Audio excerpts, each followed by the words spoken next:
একটা সময় ছিল, গ্রাম থেকে বহু মানুষ শহরে আসতো নিজের উপার্জনের জন্য। আর এই উপার্জনের জন্য বেছে নিত কেউ চাকুরি, কেউ ছোট্ট ব্যবসা বা বিভিন্ন ধরনের কাজকে। কিন্তু বর্তমান সময়ে সরকারি প্রচেষ্টায় দিন প্রতিদিন গ্রাম ডেভেলপ করে চলেছে, আর তার সঙ্গে সঙ্গে বেড়ে চলেছে মানুষের চাহিদা। তাই অনেকে ভেবে থাকেন গ্রামে বসেই কিছু একটা ব্যবসা করতে, কিন্তু খুঁজে পান না কি ব্যবসা করলে ভালো হয়।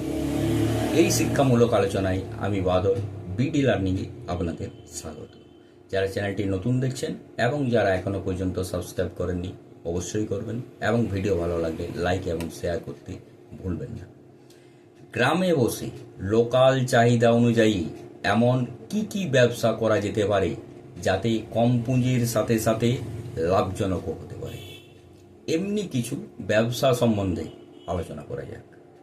এক, সিজনাল ব্যবসা, যাকে বাংলায় মৌসুমি ব্যবসা বলা হয়। যেমন গরমকালে আইসক্রিম এবং অন্যান্য ঠান্ডার ব্যবসা, হোলির সময় রঙের ব্যবসা, রাখি বন্ধনের সময় রাখির ব্যবসা, দীপাবলির সময় আতশবাজির ব্যবসা ইত্যাদি। এই ব্যবসায় সব থেকে মজার জিনিস হলো কাস্টমার খুঁজতে হয় না। ধরুন হোলির সময় রং প্রায় সবাই খেলে, অতএব রং প্রয়োজন, তাই আপনার কাছে অনেককেই আসতেই হবে। তাছাড়াও এই ব্যবসায় কম পুঁজির সাথে সাথে লাভের পরিমাণও বেশ ভালো জায়গায়। চাইলে কেউ দোকান নিয়ে করতে পারেন বা বাড়ি থেকেও করা যেতে পারে। 2, মোটর সাইকেল রিপেয়ারিং এবং সার্ভিসিং।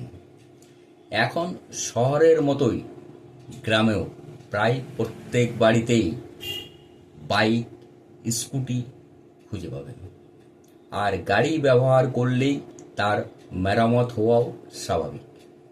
আর গ্রামাঞ্চলে এখনও অনেক জায়গায় দূর দূরান্তে যেতে হয় এই মেরামতের সারাইয়ের জন্য, তাই এই ব্যবসাটিও ভাবা যেতে পারে।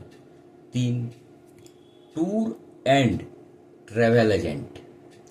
শহরের মানুষ হোক বা গ্রামের মানুষ হোক, কে না ঘুরতে যাওয়া পছন্দ করে না। তবে গ্রামের মানুষ যোগাযোগের অভাবে, প্ল্যানিংয়ের অভাবে, যাতায়াত ব্যবস্থার অপ্রতিকূলতার কারণে অনেক সময় সেটি সম্ভব করে উঠতে পারেন না। তাই কেউ যদি একজন ভালো ট্রাভেল এজেন্ট হিসেবে কাজ করতে পারেন, সেক্ষেত্রে যারা ঘুরতে যেতে চান তাদেরকে ঘোরার ব্যবস্থা করে দিতে পারা যায়, তাহলে গ্রাম থেকেও এই ব্যবসাটি খুব সহজেই করা যেতে পারে। 4, মোমবাতি তৈরির ব্যবসা। গ্রামে এখনও লোডশেডিং একটা সমস্যা। তাছাড়া অনেকেরই ইনভার্টার কেনার সামর্থ্য থাকে না। গ্রামে আজও লোডশেডিং হলে ভরসা সেই প্রদীপ বা মোমবাতি। মোমবাতি তৈরির জন্য বিভিন্ন কাঁচামাল স্থানীয় পাইকারি বাজার থেকে ক্রয় করে অনায়াসে বাড়িতে তৈরি করা যেতে পারে এবং বিভিন্ন গ্রামের দোকানে দোকানে বিক্রি করা যেতে পারে। এটাও একটা বেশ লাভজনক ব্যবসা। নমস্কার, সুস্থ থাকুন, ভালো থাকুন, দেখতে থাকুন বিডি লার্নিং।